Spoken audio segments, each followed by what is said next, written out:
Omusango gwa luberera. Bakunge. Omusango gwa luberera. Ogogo yazza. Omusango gwa luberera. Omusango gwa luberera. Omusango gwa luberera.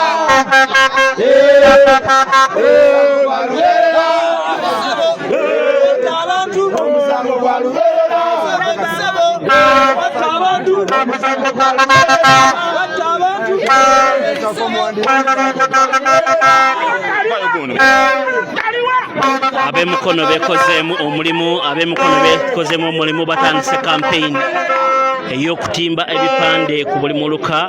Jjukira nteekateeka eno yatongozebwa omubaka wa Kampala omukyala Shamim Marende oluvannyuma lw'okutongoza ekipande ekyo ekiro yalangira nga bagenda okutimba Kampala yenna. So olunaku olwaleero ne Mukono ng'ekulembeddwamu omubaka Honorable Bakireke Betty Nambooze bw'atyo avuddeyo ne bateeka ekipande kino mu maaso g'abawagizi baabwe ne basayininga ababaka ab'enjawulo okubadde Honorable Betty Nambooze, okubadde Honorable Muyanja, okubaddeko Honorable Simba Fred, okuba ali Munakifuma, okubaddeko n'abalala bangi nnyo. Enteekateeka eno baga nti buli muluka bajja tteekayo ebipande bino basobole okuba nga babisayiningako ng'akabonero ak'okukakasa nti bo beeteefuteefu okuba nga batwala nakyemalira okuvannyuma lw'okubba obuwanguzi bw'omukulembeze waffe His Excellency Robert Kyagulanyi Ssentamu mu kalulu aka 2020. Bagamba nti ekimala kimala mu kayimba ako Honorable Betty Nambooze kayimbaga nti wata abantu musango gwa lubeerera. Bweweegaana struggle oba okoze omusango gwa lubeerera, abatunda struggle oba okoze omulango gwa lubeerera, buli nsobi yonna gy'okola akaseera kano oba okoze omusango gwa lubeerera, Honorable Betty Nambooze teri kusonyiwa. So y'embeera eyo nga bw'olaba netukusobola kwerabira nti enteekateeka eno yatongozebwa omubaka wa Kampala omukyala Shamim Marende olunaku olw'ekiro lwe batongoza ekipande. Ekisolo olwekyo y'embeera eyo nga bw'olaba ababaka okuva mu Mukono basayininga. So tubunye omukulembeze waffe mu bitundu byonna, tubunye omukulembeze waffe buli wamu, tubunye omukulembeze mu buli kitundu tusobole okuba nga tutambuza enjiri okuva ku kyalo mpaka ku ntiko waggulu ono. Nze atusinguliza ekyo ku Geto TV. Buli kimu ojja kuba okifuna bulungi bali ku kitebe ekya National Unity Platform.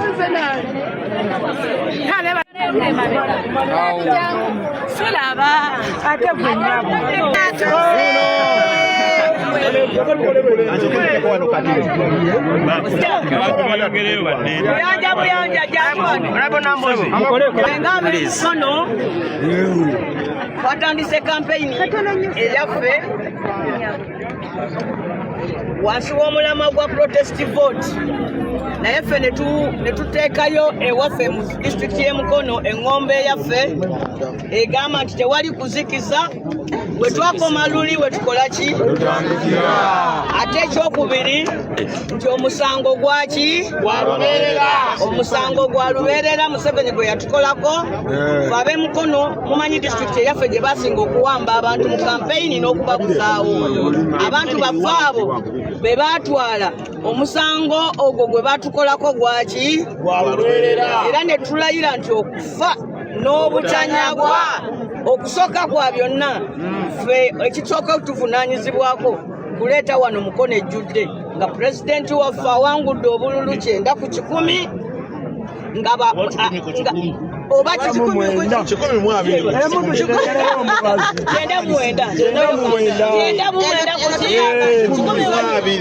ate twagala tuve Mukono tugenda kukola ttiimu nti tutereza Mukono ate ne tulumbira wamu ne pulezidenti buli gy'aba akola ki? Gy'abalaga. Era ffe tugenda teeka ebifaananyi bino ku buli muluka nga twagala abantu bakuŋŋaane, buli muntu asayininge kuno nti akalulu akange ka Kyagulanyi.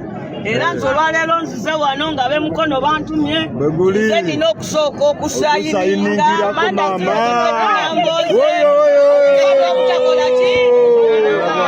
obutakola ki?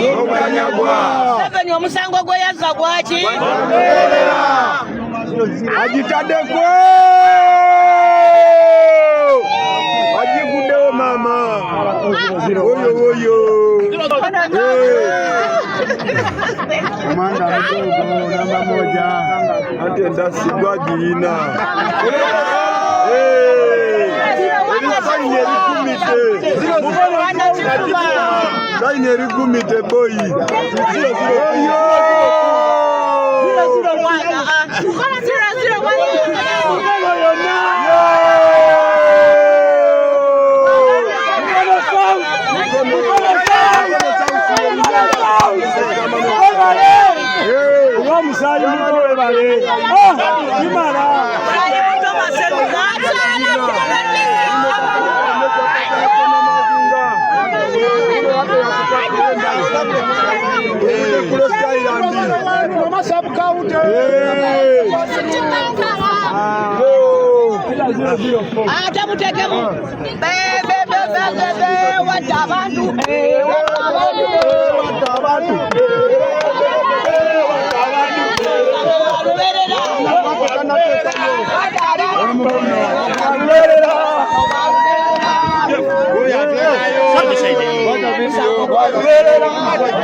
kulemberwa Honorable Betty Namboze nga bwe yatudumira era n'adelikalinga bulungi.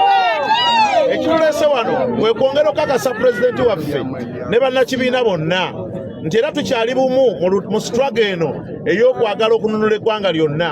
Mumuwulidde bulungi ssentebe waffe ng'akikkaatiriza ng'agamba nti tujja tutambula buli aweetaagisa wonna.